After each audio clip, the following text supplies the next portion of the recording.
share this morning on a topic called the perils of borrowed anointing. और आज के सुबह मेरे संदेश का विषय है उधार के अभिषेक के खतरे। The perils of borrowed anointing. उधार के अभिषेक के खतरे। See, I want to give out a disclaimer before I start the word. और वचन बोलने से पहले मैं आपको एक चेतावनी देता हूँ। When I'm using the term borrowed anointing, जब मैं कहता हूँ कि उधार का अभिषेक, I am not referring to anointing that someone receives by the laying on of hands. और मैं उस अभिषेक के बारे में नहीं बात करता हूँ जो किसी को प्राप्त होता है हाथ रखने के द्वारा। I am, however, referring to anointing that is not yours. और मैं आपके अभिषेक के बारे में नहीं कह रहा।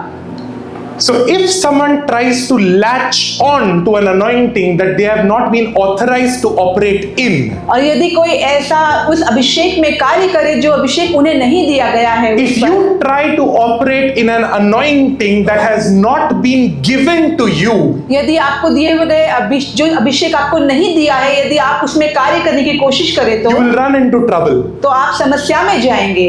You know, the type of people who latch on to this anointing, और इस तरह के लोग जो दूसरों के अभिषेक को लेते हैं, why do people latch on to someone else's anointing? तो लोग क्यों दूसरों के अभिषेक को लेते हैं? Because a lot of people have forgotten what it means to pay the price for the anointing. क्योंकि बहुत से लोग जो है वो भूल गए हैं कि क्या कीमत होती है अभिषेक को पाने की। People want the praise of men, और लोग चाहते हैं लोगों की बड़ाई को, but they do not want to sit at the feet of the Lord. परंतु वो परमेश्वर के चरणों में बैठना नहीं चाहते। They want the stage and the limelight, और वो चाहते हैं कि चमक चौंध और स्टेज पे आना चाहते हैं, but they do not want the closet of prayer. परंतु वो जो है परमेश्वर के प्रार्थना में नहीं बढ़ना They चाहते। want to be known as powerful ministers of God, वो चाहते हैं कि ऐसे महान परमेश्वर के सेवक वो जाने जाए, but they are not concerned whether heaven knows them or not. परंतु उन्हें मायने नहीं रखता कि क्या स्वर्ग उन्हें जानता So है। I want you to listen to me as I talk about the dangers, the perils of borrowed anointing. तो मैं चाहता हूँ कि आप बहुत ध्यान से सुने जब मैं आपको बताता हूँ उधार के अभिषेक के खतरे जो हैं। You know, those who operate in borrowed anointing, और जो कोई लोग मांगे हुए या उधार के अभिषेक में कार्य करते हैं, they desire to be seen by men rather than to be known by heaven. और उनकी इच्छा होती है कि वो लोगों से जाने जाए इसके बजाय कि वो स्वर्ग से जाने जाए। They want people's praise. वो चाहते हैं लोगों की प्रशंसा, They want people to say, what a good person, और वो चाहते हैं कि लोग कहें कि कितने अच्छे मनुष्य what an आप हैं, anointed person, कितने अभिषिक्त मनुष्य what आप a हैं, God-fearing person. और कितना परमेश्वर का भय आप रखते हैं। But deep down, they do not carry the anointing. परंतु गहराई में जो है वो अभिषेक को लिए नहीं चलते। In fact, they do things contrary to what the word of God even says. और परमेश्वर का वचन जो कहता है उसकी विपरीत चीजों को वो करते हैं। How do you recognize someone like that? आप ऐसे लोगों को कैसे पहचाने? One, their life will not be in order. और पहला जो है उनका जीवन जो है वो पूर्ण रीति से ठीक नहीं होता, They cannot submit to authority. और वो जो है अधिकार में समर्पित नहीं होते, They cannot come under godly authority. और वो जो है ईश्वरीय अधिकार के नीचे नहीं आते। You know what the Bible calls such people? और ऐसे लोगों को बाइबल क्या Who कहती है? speak about godly authority? जो ईश्वरीय अधिकार के बारे में बोलते हैं उनके लिए, The Bible calls them dreamers. और बाइबल उन्हें बताती है स्वप्न देखने वाले। The Apostle Paul, in fact, goes a step further. और प्रेरित पौलुस आगे बढ़ते हुए कहते हैं, The Apostle Paul says that these are the type of people who have a form of godliness, but not the power. और प्रेरित पौलुस बताते हैं कि ऐसे लोग हैं जिनके पास ईश्वरीय चीज है परंतु परमेश्वर का सामर्थ नहीं है। And God is not pleased with people like that. और परमेश्वर ऐसे लोगों से प्रसन्न नहीं होता। This church is filled with people who please God. और ये कलीसिया उन लोगों से भरी है जो परमेश्वर को प्रसन्न करते हैं। This church pleases God. ये कलीसिया परमेश्वर को Why प्रसन्न do I करती है। make this statement with such surety? और ऐसे पूर्ण विश्वास से मैं क्यों ये कहता हूँ? Because we learn to submit to godly authority. क्योंकि हमने सीखा है ईश्वरीय अधिकार में समर्पित होना। We learn what it is to seek God. हमने सीखा है क्या है परमेश्वर को खोजना। We have learned what it is to operate only in the measure to which you have been released. और हमने सीखा है उसी अभिषेक में कार्य करना जो हम पे दिया गया When I say है। measure that you have been released, I mean the measure that the Holy Spirit has released over you. और जो अभिषेक पवित्र आत्मा ने हमें दिया है उसी अभिषेक में And I कार्य also want to करना। say one thing. और एक चीज मैं आपसे कहता हूँ, Do not ever confuse age as an indicator of spiritual maturity. और कभी भी Listen to me very closely. और कभी भी आप उम्र से उसे ना तोले जो आज पवित्र आत्मा का अभिषेक है। The Holy Spirit says this is for someone, पवित्र आत्मा कह रहा है ये किसी के लिए a word है, of warning. और एक चेतावनी का शब्द, Do not confuse age as an indicator of spiritual maturity. और आत्मिक जो बढ़ोतरी या सयानापन है आप उसे उम्र से ना तोले। You know, if age was an indicator of spiritual maturity, यदि उम्र जो है वो आत्मिक सयानेपन की जो चिन्ह होता तो the teachers who were sitting at the temple would know that the 12-year-old before them was the Son of God. तो जो शिक्षक जो है वो मंदिर में बैठे हैं तो वो जान जाते जो 12 वर्ष का लड़का उनके सामने खड़ा है वो परमेश्वर का पुत्र है। If age was an indicator of spiritual maturity, the high priest would know that the man in front of him is the Lamb of God. और यदि उम्र से पवित्र आत्मा का सयानापन जाना जाता तो जो महायाजक वहां पर बैठे थे तो वो जानते थे कि वो जो है परमेश्वर का मेमना है। In fact, Paul writes to Timothy saying, "Don't let anyone look down on you because of your age." और पौलुस तीमुथियुस से कहता है कि किसी को भी तुझे तेरे उम्र की वजह से नीचे ना देखने पड़े। So the Bible does not talk about age as an indicator of maturity. तो बाइबल जो है वो उम्र को जो है पवित्र आत्मा के सयानेपन से नहीं तोलता। So what does borrowed anointing do? तो उद्धार का अभिषेक क्या करता है? In one sentence, if I have to say this, यदि एक वाक्य में मुझे कहना है तो it will get you in trouble. तो वो आपको समस्या में लाएगा, It will spoil you. वो आपको बर्बाद करेगा। Not only will it spoil you, it will spoil the situations around you. और वो केवल आपको नहीं परंतु आपके आजू बाजू की चीजों को भी जो है खराब कर देगा। So whenever you talk about the anointing, I want you to realize that the anointing cannot be borrowed from someone. तो जब कभी आप अभिषेक के बारे में बात करते हैं तो मैं चाहता हूँ कि आप ये जाने कि अभिषेक जो है वो किसी से उधार नहीं So लिया जा सकता। how do you get the anointing? तो आप अभिषेक कैसे पाते हैं? You know, the Bible recognizes the transfer of the anointing by the laying on of hands. और बाइबल बताती है कि अभिषेक का लेना देना जो है हाथ रखने से होता है। Some people say the anointing cannot be transferred, और कुछ लोग कहते हैं अभिषेक जो है वो दिया नहीं जा सकता। but the Bible says that it can be transferred. परंतु बाइबल कहती है कि उसका आवेदन होता है। Look at 1 Timothy 4 verse 14. और पहला Timothy 4:14 It says, Paul writes to Timothy, और पौलुस जो है वो तिमोथी को लिख रहे हैं, and I'm reading from the Passion Translation. और पैशन ट्रांसलेशन से हम इसे पढ़ते हैं। He says, don't minimize the powerful gift that operates in your life, और वो कहता है कि उस शक्तिशाली वरदान को कम मत समझो जो तुम्हारे जीवन में कार्य करता है, for it was imparted to you by the laying on of hands of the elders and was activated through the prophecy they spoke over you. क्योंकि यह तुम्हें प्राचीनों के हाथ रखने के द्वारा दिया गया था और उस भविष्यवाणी के द्वारा जो उन्होंने तुम्हारे ऊपर की थी सक्रिय की गई So the है। anointing can be transferred when someone who's carrying the anointing lays hands over you. तो अभिषेक आपको प्राप्त हो सकता है जब कोई मनुष्य जिसमें स्वयं अभिषेक है वो आपके पर हाथ रखे। We also see this when Jesus, the resurrected Jesus, met his disciples in John 20 verse 22. तो हम ये भी देखते हैं कि जब पुनरुत्थान हुआ हुआ यीशु जो है अपने चेलों से मिलता है, He said to his disciples after blowing a breath over them, he said, receive the Holy Spirit. और यूहन्ना 20 में हम देखते हैं जब यीशु अपने श्वास को अपने चेलों के ऊपर फूंकते हैं और कहते हैं कि तुम पवित्र आत्मा को ग्रहण करो। So someone who carries the anointing has been permitted by God to release the anointing. और जिनके पास अभिषेक है उन्हें परमेश्वर से यह अधिकार मिला है कि वो अपने अभिषेक को लोगों को दे।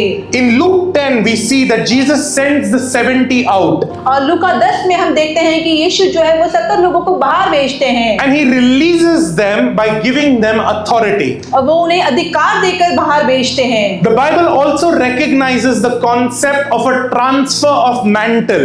और बाइबल जो है हमें ये भी बताती है कि हम अभिषेक का चादर जो है वो दूसरे को देते हैं। So which means that the mantle that someone else carried can be transferred onto someone else. तो इसका अर्थ ये है जो अभिषेक का चादर कोई और ले चलता है वो दूसरे को भी वो दे सकता Where do we है। see this? हम ये कहाँ देखते We हैं? see this with Elijah, whose mantle was then transferred onto Elisha. और हम ये देखते हैं एलीशा जो है एलिया है जो एलीशा को जो है अपना चादर देता है। So if someone ever wants to know how the anointing gets transferred, और यदि किसी को जानना है कि अभिषेक का आवेदन कैसे होता है, it is only received in one of the following ways. और ये एक ही रीति से जो है वो प्राप्त होता है। One, पहला, the Holy Spirit calls you out by name. पवित्र आत्मा आपको नाम लेकर बुलाता है। We see this in Acts 13 verse 2. प्रेरित 13:2 में हम देखते हैं When the Holy Spirit said, set apart Barnabas and Paul for the work to which I have called them. और पवित्र आत्मा बारनबास और पौलुस से कहते हैं कि जिस काम के लिए मैंने तुम्हें बुलाया है उसे मैं तुम्हें अलग कर सकता हूँ। 2, दूसरा, you can receive it by the laying on of hands, और आप हाथ रखने के द्वारा इसे प्राप्त कर as सकते was हैं, done for Timothy. जैसे तिमुथियुस के लिए किया गया। Or 3, और तीसरा, you can receive the anointing if you yourself ask God to give it to you. आप अभिषेक को प्राप्त कर सकते हैं यदि आप स्वयं परमेश्वर से मांगे तो। These are only the 3 ways in which the anointing can be received. और यही 3 मार्ग है जिसके द्वारा आप अभिषेक को प्राप्त कर सकते हैं। Sometimes what happens, कई बार क्या होता है, I'm only setting the tone for my word. I haven't fully got into it. और मैं पूरी रीति से अपने संदेश में नहीं आया हूँ, मैं आपको सिर्फ बता रहा हूँ। I'm only setting a background so that before we get into God's word, you would have this background with you. और परमेश्वर के संदेश में जाने से पहले मैं आपको केवल एक बैकग्राउंड दे रहा हूँ। Sometimes what happens कई बार क्या होता है, is that when you are in the company of anointed people, जब आप अभिषेक लोगों की संगति में रहते हैं, chances are that someone may operate in that limited measure of the anointing. और होता क्या है कि कोई तो है जो सीमित अभिषेक में कार्य करते हैं। For example, उदाहरण के रूप में sometimes people can only speak in tongues when they are with other believers who speak in tongues. और कई बार लोग जो है जो दूसरे विश्वासी के साथ में होते हैं, जो अन्य भाषा में बात करते हैं, तभी वो स्वयं भी अन्य भाषा में But बात it करते gets हैं। very difficult for them to pray when they are all alone. और परंतु ये उनके लिए बहुत कठिन होता है जब वो अकेले होते हैं तो प्रार्थना करना। It's not only tongues, but the Bible also tells us the example of King Saul. और केवल अन्य भाषा के बारे में नहीं, परंतु बाइबल हमें राजा शाऊल के बारे में भी उदाहरण देता The है। Bible says that one day King Saul was found in the company of prophets. और बाइबल बताती है कि एक दिन राजा शाऊल जो है वो भविष्यवक्ताओं के साथ में था, And because he was walking with prophets, he began prophesying. और वो भविष्यवक्ताओं के साथ में चल रहा था, इसीलिए वो भी भविष्यवाणी करने लगा। So he was not a prophet, वो भविष्यवक्ता नहीं he था, was a king. वो राजा था। But because of those around him, और जो लोग उसके आजू बाजू में थे उस कारण he was permitted in the spirit realm to just a limited measure operate in it. और उसे आत्मिक रूप में अनुमति दी गई थी कि सीमित समय में जो है वो अभिषेक में कार्य कर But सके। was that Saul's anointing? परंतु क्या वो शाऊल का अभिषेक था? Absolutely not. Saul's anointing was that to be a king. और बिल्कुल नहीं, शाऊल का अभिषेक था राजा होना। So my word of advice to every person listening is, और मेरी आपको सलाह ये है, find out what you are called for. और उन चीजों को ढूंढे जिसके लिए आपको बुलाया गया है। Find out what you are called for. उन चीजों को ढूंढे जिसके लिए आपको बुलाया गया है। You can ask God, God, what is it that you want me to do? आप परमेश्वर से पूछ सकते हैं कि परमेश्वर क्या है जो आप चाहते हैं कि मैं करूं। And I do not care if you are young or if you are old. और मुझे फर्क नहीं पड़ता यदि आप जवान हैं या बुजुर्ग हैं। God will use anyone who is ready and willing. परमेश्वर उन सभी का इस्तेमाल करेंगे जो तैयार हैं और जो इच्छुक हैं। You know, some of you are holding yourself back because of age. और आप में से कुछ लोग जो है आपकी उम्र के कारण आप अपने आप को पीछे रखते I want हैं। to tell you, let it go. और मैं कहता हूँ कि जाने दीजिए, Because the Bible says that those that wait upon the Lord will renew their strength. और बाइबल बताती है कि जो कोई परमेश्वर की बाट जोते हैं वो अपने बल को नया They will करेंगे, mount up on wings like eagles. वो उकाब की नाई उड़ेंगे, They will run and not be weary. They will walk and shall not faint. वो उड़ेंगे और थकेंगे नहीं, वो दौड़ेंगे और थकेंगे नहीं। So these are the 3 ways of the anointing. तो ये 3 तरीके हैं जिससे आप अभिषेक को पा सकते हैं। Now let's get into God's word. और अब हम परमेश्वर के वचन में जाते हैं। Okay. Now, what happens with borrowed anointing? और क्या होता है उधार के अभिषेक के You साथ? know, one thing, just 3 points this morning. और केवल 3 Just मुद्दे, 3 points. केवल 3 मुद्दे। Number 1, पहला मुद्दा, you are known in the spirit realm by the anointing that you carry. आप आर्थिक क्षेत्र में उससे जाने जाते हैं जो अभिषेक आप लिए चलते हैं। Look at this. आप इसे देखें, You are known in the spirit realm by the anointing that you carry. आत्मिक क्षेत्र में आप उस अभिषेक से जाने जाते हैं जो आप लिए चलते हैं। You know, the spirit realm recognizes authority. आत्मिक क्षेत्र जो है वो अधिकार को पहचानता है It operates according to authority. और उसी के रूप में, उसी के अधिकार में वो कार्य करते हैं। And the authority that you carry in the spirit realm is directly proportional to the anointing you carry. और आत्मिक क्षेत्र में जो अधिकार आप लिए चलते हैं वो उस पर निर्भर होता I'm है going जो to say आपका this again so that it Abhishek sinks है। in. और मैं फिर से ये कहूंगा, The authority that you have in the spirit realm आत्मिक क्षेत्र में जो अधिकार आपके पास है वो is directly proportional to the anointing that you carry. जो अभिषेक है उस पर जो आपका अभिषेक है उस पर निर्भर करता So in है। other words, greater the authority, if you want, you need greater anointing. और दूसरे शब्दों में कहें, यदि आपको उत्तम या बढ़कर अधिकार चाहिए तो आपको उत्तम अभिषेक भी And I'll चाहिए। tell you one thing, do not look at someone and think, oh, that person may have more anointing, that person may have less anointing. और मैं कहता हूं कि किसी और के पास देखकर आप ना कहें कि उसके पास ज्यादा अभिषेक है या उसके पास कम अभिषेक है। Because chances are that the person that you feel has zero anointing is a general in the spirit realm. और क्योंकि हो सकता है कि जिसके बारे में आप सोचिए कि उसके पास कुछ अभिषेक नहीं है तो वो परमेश्वर के राज्य में जो है बहुत बढ़ोतरी के मार्ग पे हो। And the anointing is God's to give. We cannot dictate to him. और अभिषेक जो है वो परमेश्वर से आता है, हम उसे नहीं बता The सकते। anointing is not your property. अभिषेक जो है वो आपकी प्रॉपर्टी नहीं, You are only a caretaker of the anointing. और आप केवल उस अभिषेक के You are देखभाल a करने वाले हैं। steward of the anointing. और उस अभिषेक के देखभाल करने वाले आप हैं। Now, what the Bible teaches us और बाइबल हमें क्या बताती है? is that the spirit realm is a very legalistic realm. और आत्मिक क्षेत्र जो है वो बहुत ही कानूनी क्षेत्र ऐसा है। Let's look at Acts 19:13 to 16. प्रेरितों के काम 19:13 से 16 हम It's देखते not हैं। on the screen, but I'll just tell you a very quick story. Oh, here it is. और जल्दी से मैं आपको कहानी बताता हूँ। One day, when Paul became well known, और एक दिन क्या होता है, जब प्रेरित पौलुस जो है बहुत ही ऐसे मशहूर हो गए हैं, he went about वो जा रहे हैं praying for people. लोगों के लिए प्रार्थना करते He हुए, went about healing people, वो लोगों को चंगा करते हुए जा रहे हैं, and he went about delivering people. और वो लोगों को छुड़ाते हुए भी जा रहे हैं। So now come to the scene these 7 characters. और इस 7 चरित्रों के बारे में अब हम देखते हैं। The sons of Sceva. जो स्कीवा जो है उसके पुत्र के हम देखते हैं। The Bible introduces us to them as Jewish exorcists. और बाइबल जो है हमें वो यहूदी झाड़ू फूका करने वाले उनके बारे में I love बताते the हैं। Hindi word. Can you say that again? झाड़ू फूका करने वाले।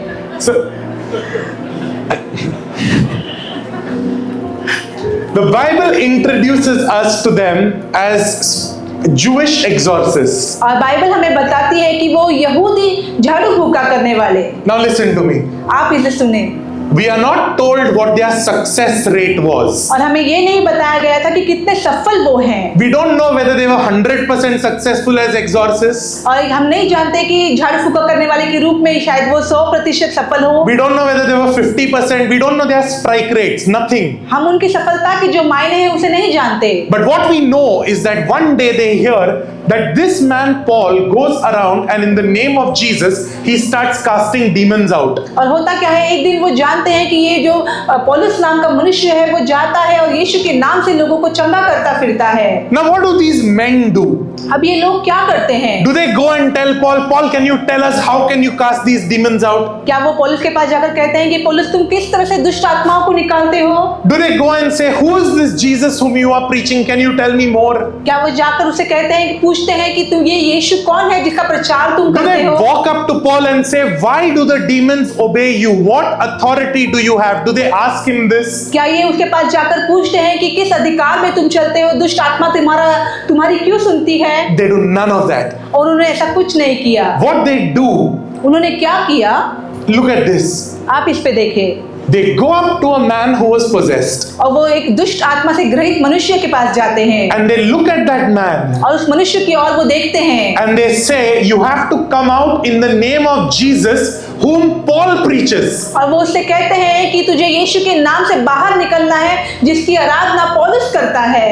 So what does the demon man do? तो दुष्ट आत्मा क्या करती है? The possessed man looks at them और दुष्ट आत्मा से ग्रहित मनुष्य उनकी ओर देखता है and I am assuming he would have said it very calmly. और मैं सोचता हूँ कि उन्होंने बहुत शांत रीति से ऐसा कहा होगा, Very calmly. बहुत शांति से, Because he knows those who are in front of him are not even men, they are children in the spirit realm. और क्योंकि वो जानता है कि उसके सामने जो है वो आत्मिक क्षेत्र में मनुष्य जवान भी नहीं परंतु बच्चे हैं। So he looks at him and says, I know Jesus, और वो दुष्ट आत्मा उनसे कहती है कि मैं यीशु को जानता हूँ, I know Paul. मैं पौलुस को भी जानता हूँ, तू कौन है?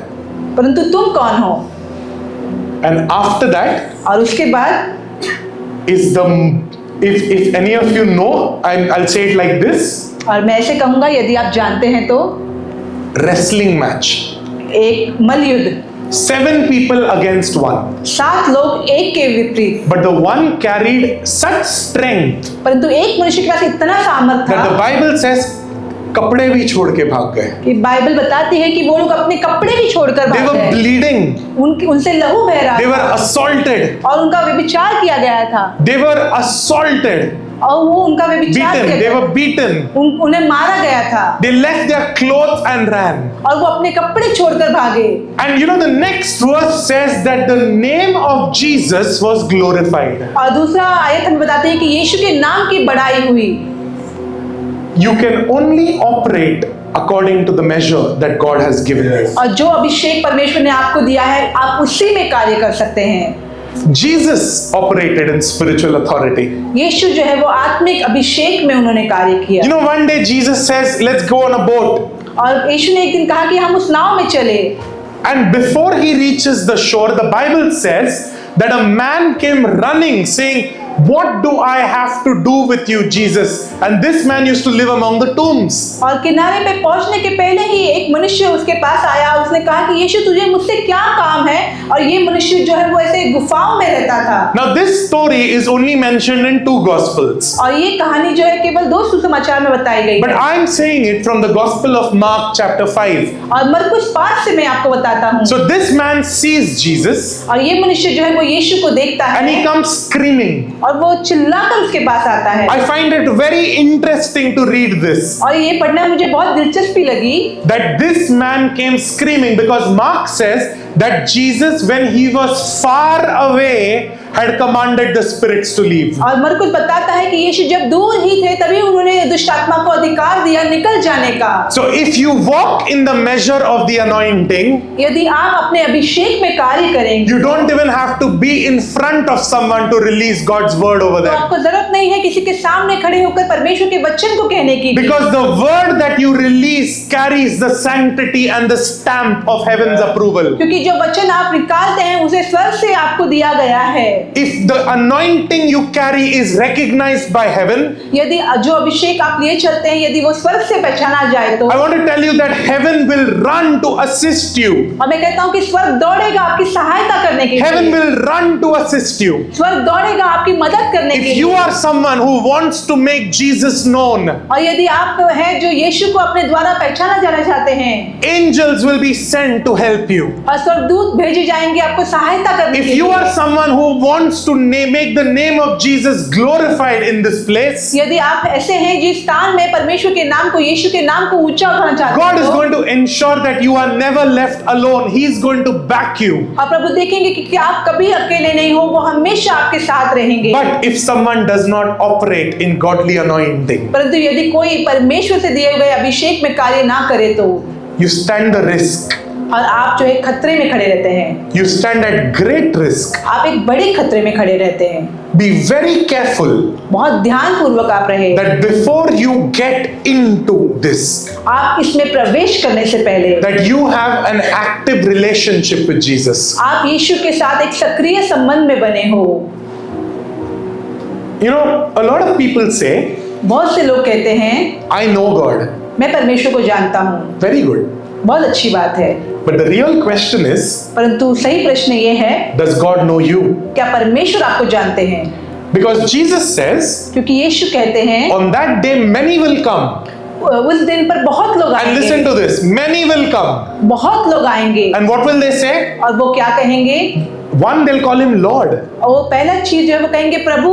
So they know that Jesus is Lord. तो वो जानते हैं कि यीशु प्रभु है। Two, what do they say?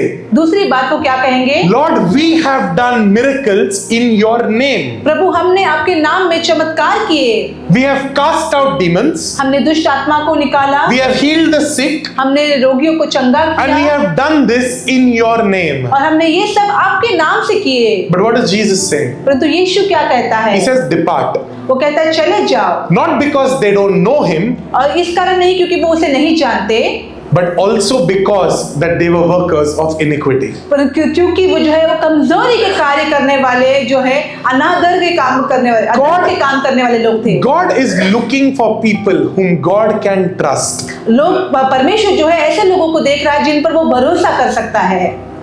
You know, yesterday I think in the youth meeting, और कल जो है यूथ मीटिंग में I made a statement मैंने एक वाक्य कहा and I hadn't prepared that statement. और मैंने उसके लिए तैयारी नहीं की थी। that it is only God's character. और ये केवल Character, your character. God परमेश्वर wants to का- develop your character. परमेश्वर आपके चरित्र का निर्माण करना चाहते हैं। And you know, God's character that He wants to give you, परमेश्वर अपना चरित्र आपको देना चाहते He हैं wants to give you His character. और वो अपना चरित्र आपको देना चाहते हैं। And once you develop godly character, God can trust you with His anointing. और एक बार आप पे ईश्वरीय चरित्र आ जाए तो वो अपने रहस्य से आप पर भरोसा कर Some सकते हैं। people want the anointing without the character. और कोई लोगों को अभिषेक चाहिए बिना चरित्र के। If you do not have godly character, यदि आपके पास ईश्वरीय चरित्र नहीं है तो the anointing that is meant to protect you will destroy you. जो अभिषेक आपकी सुरक्षिता करनी चाहिए थी वो ही आपको नाश कर देगा। My second point, मेरा दूसरा मुद्दा, learn to walk in your own anointing. आप अपने स्वयं के अभिषेक में चलने के आप प्रयास करें Do not try to usurp the anointing of another. और दूसरों के अभिषेक को हड़पने की कोशिश आप ना करें।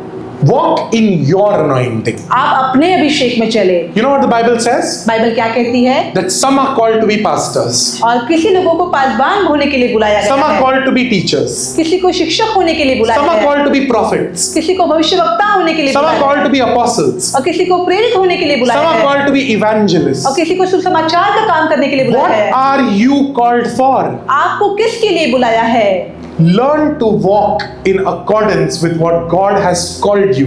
और जिस चीज के लिए परमेश्वर ने आपको बुलाया है उसमें चलने का प्रयास In आप Acts करें। 8 verse 9, प्रेरितों के काम 8-9 में we see a man called Simon. हम देखते हैं It's शिमोन नाम, not on the screen, I हम believe. देखते हैं शिमोन नाम का मनुष्य, We're introduced to a man called Simon. और वो शिमोन नाम का जो मनुष्य है, And this man, Simon, is a sorcerer. और ये जो शिमोन नाम का मनुष्य है वो जादू टोना करने वाला You मनुष्य know what he did? उसने क्या किया? He dazzled people by his black magic. वो अपने काले जादू से जो है लोगों को प्रभावित करता था Everyone started fearing him, saying that this man is God's man. और सभी लोग उससे डरते थे, कहते थे कि ये मनुष्य परमेश्वर का जन है।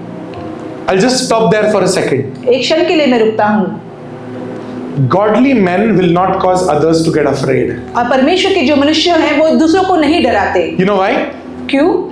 Every time the Lord appeared to someone, He said, "Do not fear."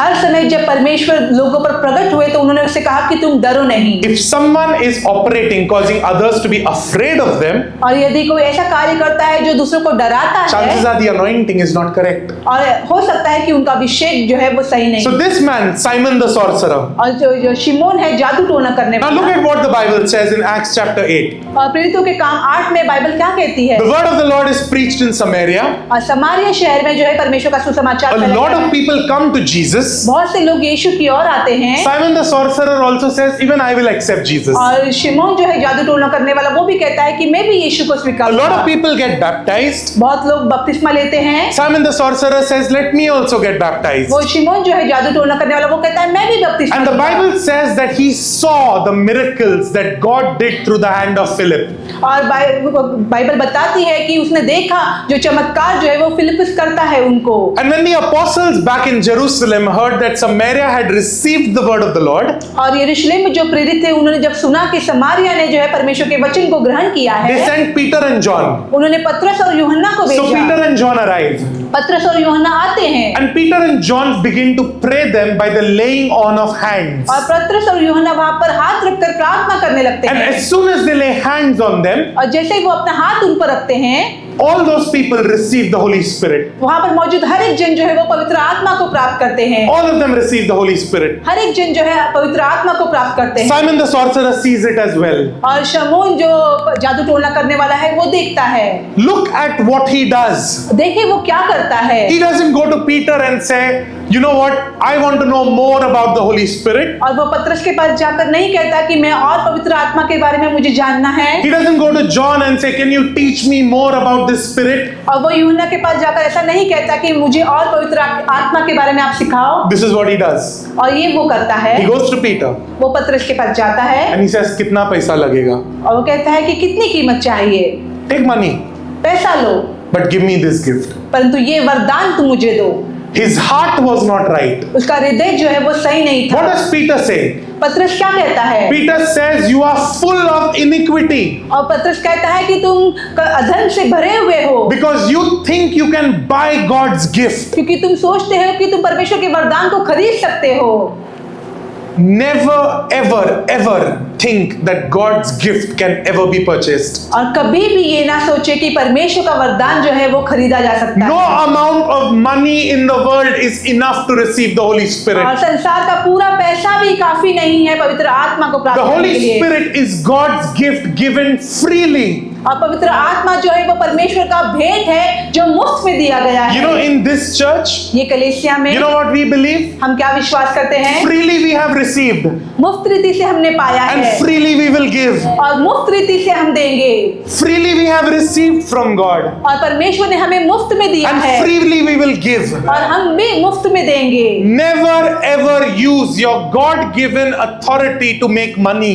और कभी भी आपको ईश्वर से दिया हुआ अधिकार आप ना इस्तेमाल करें पैसों को बनाने के लिए। Never do that, आप ऐसा कभी ना करें, because you will have corrupted and perverted God's gift. और क्योंकि आप परमेश्वर के वरदान को भ्रष्ट करोगे।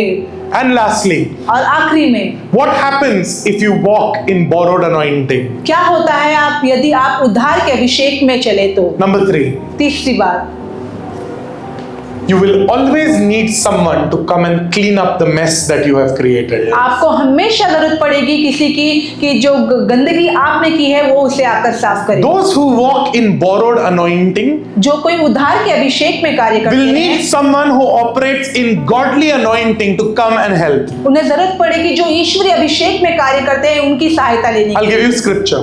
मैं आपको वचन देता हूँ, 2 Kings 6, 1-7.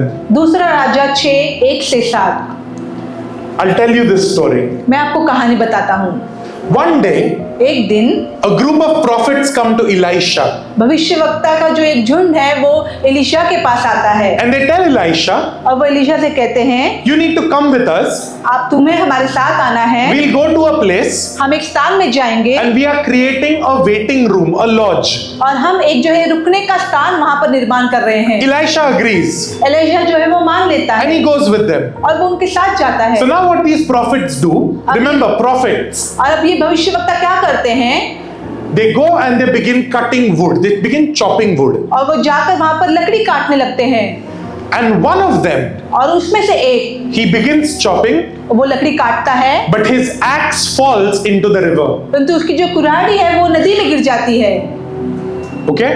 His axe falls into the river. उसकी जो कुल्हाड़ी है वो नदी में गिर जाती है। Now this man who's a prophet, और ये मनुष्य जो भविष्यवक्ता है, भविष्यवक्ता goes to Elisha the prophet वो एलीशा जो भविष्यवक्ता है उसके पास जाता है and says, I need help. और वो कहता है कि मुझे सहायता की जरूरत है, Because that axe was not even mine. I had borrowed it from someone. क्योंकि वो कुल्हाड़ी जो है वो मेरी भी नहीं थी, मैंने किसी से मांगी थी।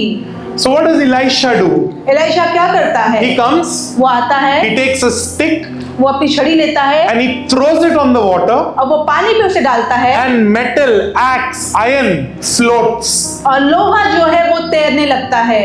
What do we learn? हम क्या सीखते हैं?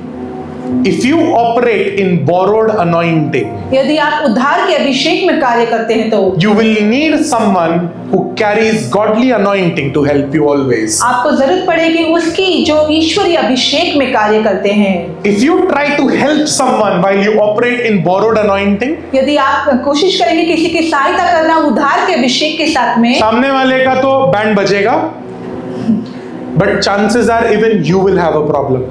तो हो सकता है कि उनके साथ में आप भी समस्या में पड़ जाए। It's very serious.